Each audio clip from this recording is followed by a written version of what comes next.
And the only thing that got me out of that space was a comedian friend of mine, the late, great Norm Macdonald. That's right. Shout out to Norm.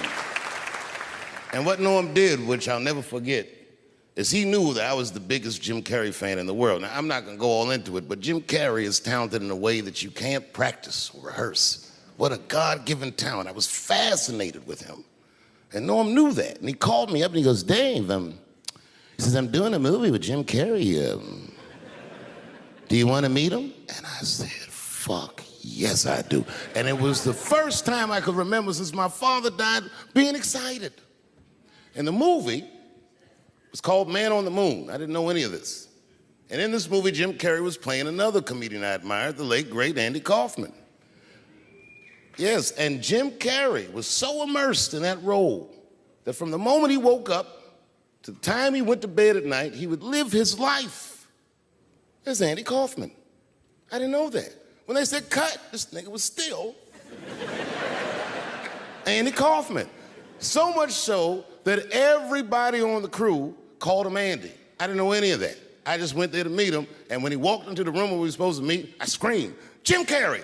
And everyone said, no! Call him Andy. And I didn't understand. And then he came over and he was acting weird. I didn't know he was acting like Andy Kaufman. Just like, hey, how you doing? And I was like, hello. Andy? Now, in hindsight, how fucking lucky am I that I got to see one of the greatest artists of my time immersed in one of his most challenging processes ever. Very lucky to have seen that. But as it was happening, I was very disappointed. Because I wanted to meet Jim Carrey, and I had to pretend this nigga was Andy Kaufman all afternoon. And he was clearly Jim Carrey. I could look at him and I could see he was Jim Carrey.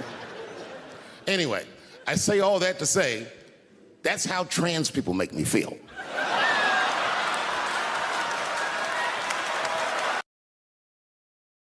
All right, guys, that was it. That was Dave Chappelle. I think this is from his new special he got with Netflix. It's weird how much like the Rainbow Mafia try to cancel him. Netflix keeps giving him these specials because he's just that damn good. All right, I didn't see that punchline coming. I knew that this was the clip that has been upsetting people lately. People try to cancel him. I think I even seen like an article saying that he actually walked off of stage in one of his performances or something like that.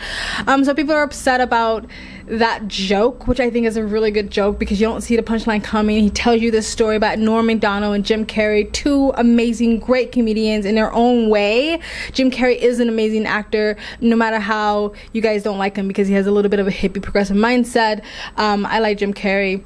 I mean, to the friends you know, right? Can you imagine being able to call up Norm Macdonald and be like, I want to meet Jim Carrey? Anywho, so basically saying like, especially people who don't bother to try to transition whatsoever or try to look like the sex or the gender that they feel, have a full-blown beard, or look completely like a woman, and all you do is maybe give yourself a buzz cut or something like that, and then expect people to look at you and immediately know what sex or gender that you actually identify as. And no one's gonna walk around in this weird disingenuous way of like asking every single person before you speak to them what your pronouns are. So most people are going to just go with what their eyes are telling them, and people who have different pronouns should like be a bit understanding towards that. Our eyes tell us, our eyes register things, and we see what we see, and then our mind goes man, woman, right? Now there's a difference if you're really trying to, it's clear if you're actually trying to look like a woman or present yourself like a man. I think that's clear, but sometimes nowadays it's actually like transphobic to even tell people that they should try to like look like the sex or the gender they say they identify as. It's supposed to be transphobic to even say you're supposed to transition, even though that's supposed to be the definition of transgenderism in the first place. Transition.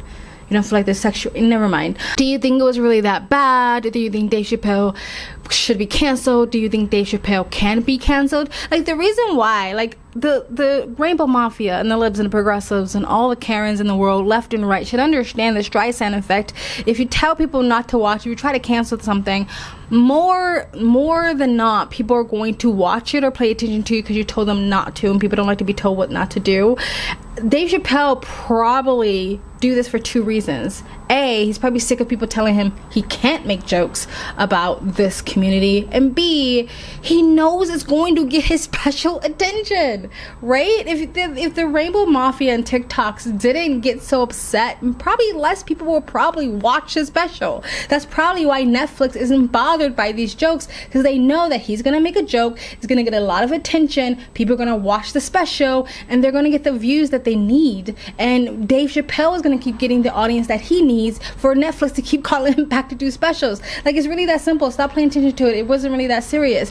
I saw this quote, and I don't remember where I saw this quote from, but it said something like, when you're used to getting special attention or special privileges, when things are equal, you actually feel, then it actually feels like it's oppressive, right? So if you're part of a community that you're supposed to be the protected class, no one can question you, no one can have a critical thought about your expressions or your ideology, no one can make a joke about you, but everyone else is up for grabs. That's not equal. You're getting special privileges, special protection. So when things are equal, like, hey, everybody's allowed to be made fun of, including your community, then it feels oppressive. A lot of times trans community or the LGBTQ Rainbow Mafia will say jokes like this is harmful to the community. I don't think it necessarily is. Like, if there's transphobes or homophobics out there, this joke isn't going to make them more homophobic or more transphobic. They were already there, right? But I think what turns the public sway away from the LGBTQ rainbow community is the fact that you think you're supposed to get special privileges and you're supposed to get special protection, and no one can question you, no one can, debate you, no one can make fun of you. You are allowed to go into women's protected spaces. Biological men are allowed to go into women's sports, women's bathrooms, women's prisons, women's rape centers, where they're supposed to feel the most safe in the safe spaces that was created for biological females. You can tell children that they should be able to change their gender, and no one is allowed to question you. That is what turns people sway away from the rainbow community, not jokes that Dave Chappelle made. You telling Dave Chappelle he cannot make jokes about you, that is what turns people away from the rainbow community, or the support away from the rainbow community. I'm queer. I'm hetero-romantic bisexual. I know that sounds very progressive and very woke, meaning I'm mostly attracted to men, but I can be sexually attracted to women. If people make jokes about that, I don't give a fuck. Your validation shouldn't come from other people and other strangers who don't care about you and know you anyway. They don't pay your bills, they don't love you, they don't fuck you. Why do you care, right? Anywho, let me know what you guys think about that special, that joke, that setup, that punchline, and all that Dave Chappelle did in the comment section below. Please like, comment, subscribe. Oh, by the way, I'm in transit right now, so you're gonna see the background change in and out. I apologize. I'm in Thailand right now. I was in Bangkok, now I'm in Chiang Mai, and I might be somewhere else in a couple of weeks. Anywho, like, comment, subscribe, hit that bell to get the notifications when I do upload. All of that really does help with the algorithm, guys. And if you'd like to donate, it helps support this channel, and you guys have an amazing, beautiful day. Bye! And the only thing that got me out of that space was a comedian friend of mine, the late, great Norm Macdonald. That's right. Shout out.